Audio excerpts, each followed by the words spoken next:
Привет всем! Рада видеть вас на своем канале. Меня зовут Надя, это канал о вязании.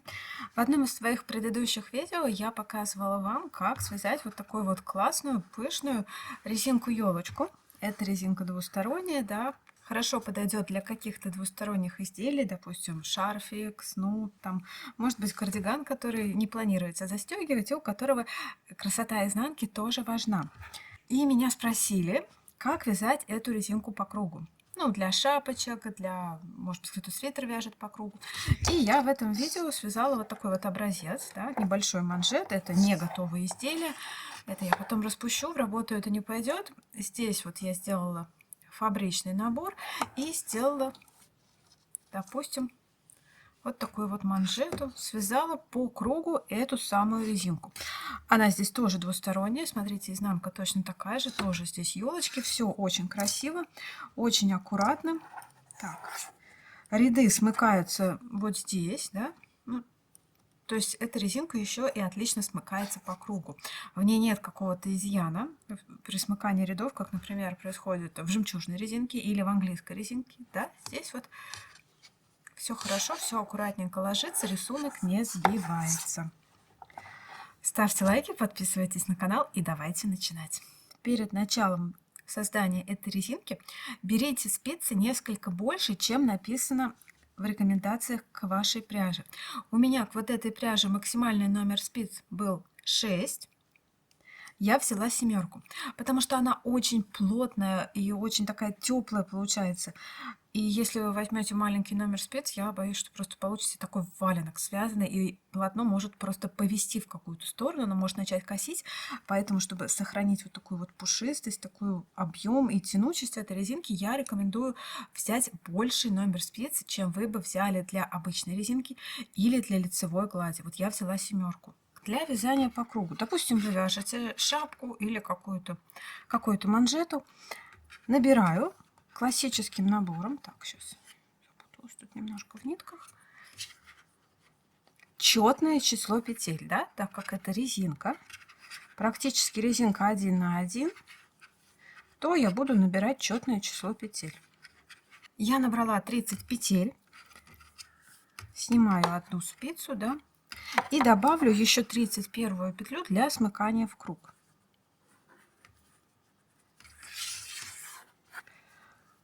Сделаю смыкание этого круга. Здесь не очень удобно, маленький радиус. Первую петлю перебрасываю, накидываю на нее последнюю петлю и нитки затягиваю вот так вот. Эту петлю провязываю лицевой, и вот у меня получается как бы первая петля, да. И начинаю вязать первый ряд. Здесь будет опять фабричный набор, опять сделаю фабричный набор. Мне кажется, он лучше всего смотрится с этой резинкой. И первый ряд я сделаю самый простой, обычный, 1 на 1, да. Лицевая есть, изнаночная, лицевая, изнаночная. Опять-таки вяжу все петли классикой. Это я говорю в каждом видео, потому что, знаете, многие не говорят. И приходится всматриваться, классикой она вяжет или бабушкиными, да, а потом думать, так, она вяжет бабушками, значит, мне нужно все вязать наоборот. Там, где она вяжет за переднюю стенку, я буду вязать как обычно. В общем, я считаю, что корректно и правильно всегда говорить, какими петлями вы вяжете. Потому что, напомню еще раз, все журналы и все описания всегда рассчитаны на классические петли, и это очень важный момент. Так, лицевая, изнаночная, лицевая. Дальше изнаночная,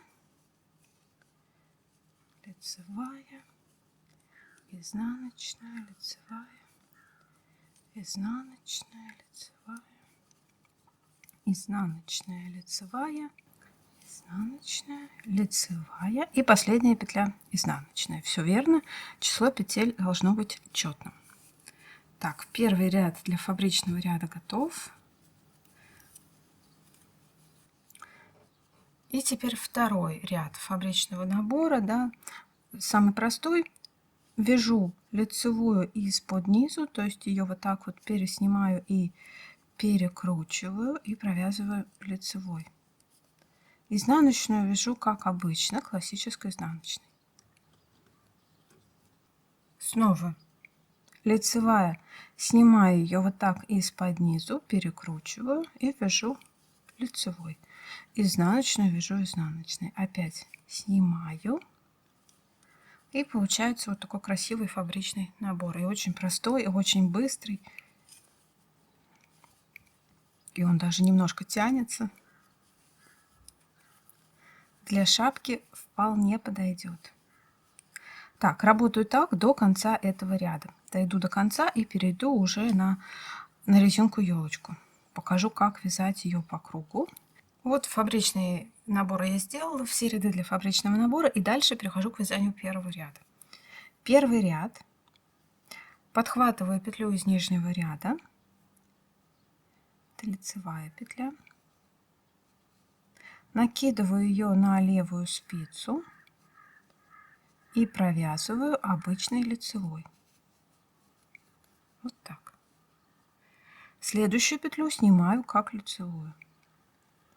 Изнаночную вяжу изнаночной, классической.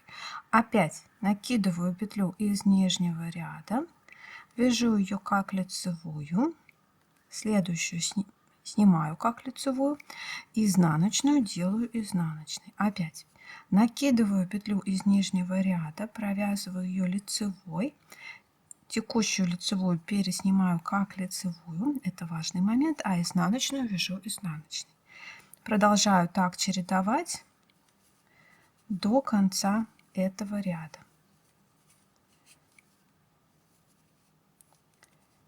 Так. Первый ряд я закончила. И теперь второй ряд. Здесь у меня 2 подряд петли, 2 лицевых. Их провязываю 2 вместе лицевой. Да? Дальше по рисунку идет изнаночная. Здесь нитку увожу перед работой. Вот так вот я попридержу пальцем, чтобы вам было видно. Опять текущую петлю снимаю как лицевую. Вот так. Петлю из нижнего ряда, вот она, ну вот ее видно. Вот она, давайте вот так ее подхвачу. Подхватываю левой спицей и отправляю ее на левую спицу. И эту текущую петлю я просто провязываю классической изнаночной. И вот я снова получаю 2 петли рядышком. Здесь важен каждый момент, да, если я говорю снять как лицевую, значит снять как лицевую. Если говорю провязать классической, это прям принципиально. Здесь вот 2 вместе идет опять, да, их провязываю 2 вместе лицевой. И снова изнаночная по рисунку. Нить отправляю перед работой, это тоже важный момент, прям вот все здесь важно. Снимаю эту петлю как лицевую. Да, выглядит немножко коряво, потому что я просто пытаюсь показать вам, поэтому эту нитку пытаюсь отодвинуть как-то. И у меня рабочий мой палец выходит из работы. И петлю из нижнего ряда накидываю на левую спицу, да? И провязываю классической изнаночной. Вот так должно получиться.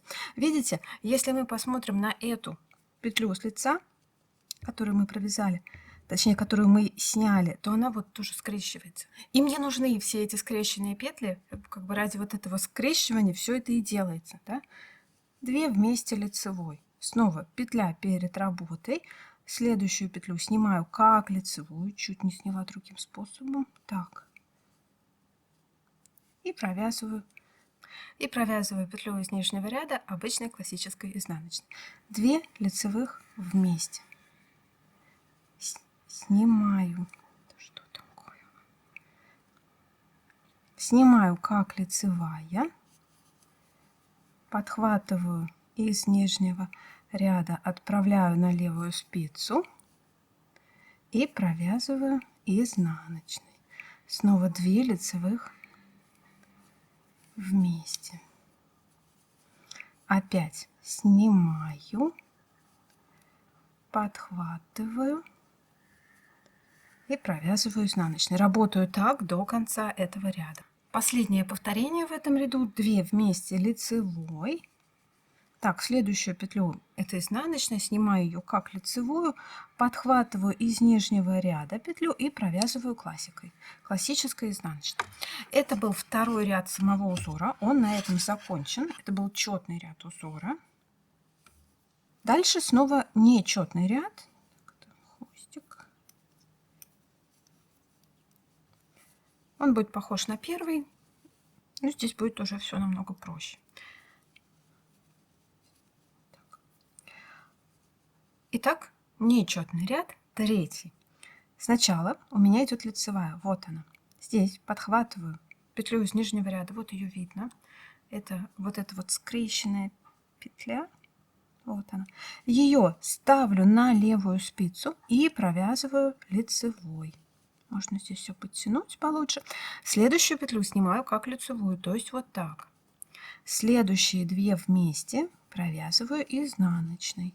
И опять петлю из нижнего ряда ставлю на левую спицу, провязываю ее лицевой, следующую петлю снимаю как лицевую, затем две вместе изнаночной, классической, естественно.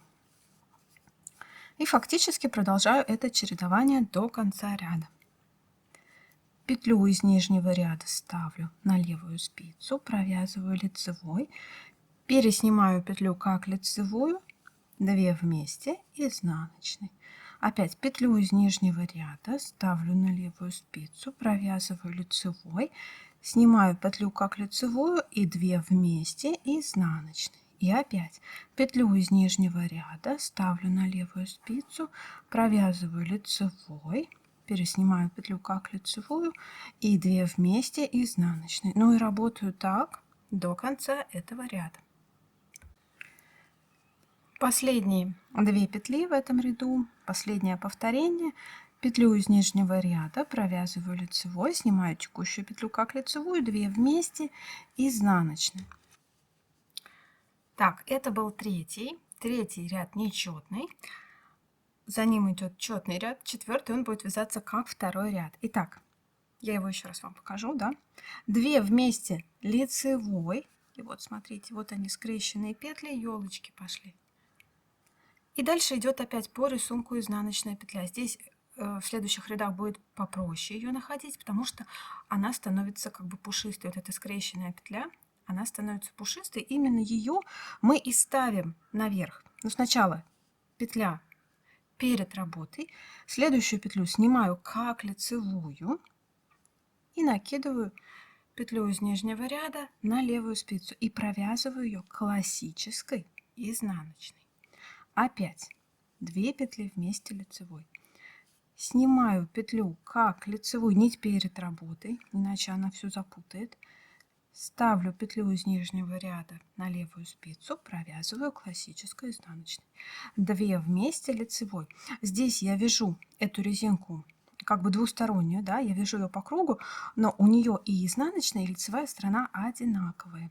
Если вам не нужна двусторонность, ну, допустим, вам лень делать вот эти елочки на изнаночной стороне, их никто у вас не увидит, то не делайте, да? Тогда здесь будет просто одна изнаночная, как бы этот ряд можете вязать проще. Я стараюсь сделать елочки с обеих сторон. Мне кажется, так будет красивее. Так, ну, я думаю, это уже понятно. Работаю так до конца этого ряда.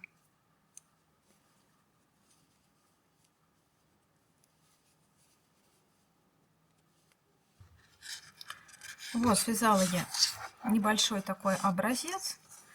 Ну, представьте, что это либо маленькая шапочка, либо, может быть, манжеты, рукава, лицевая сторона. И, как я уже говорила, резинку-то я делаю двусторонней, и вот изнаночная сторона. Да, смотрите, можете сделать шапку таким узором с отворотом. И вот что у вас тогда получится.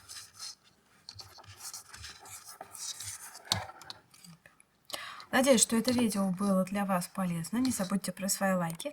Подписывайтесь на канал, если вы этого еще не сделали. Спасибо за внимание. Пока-пока.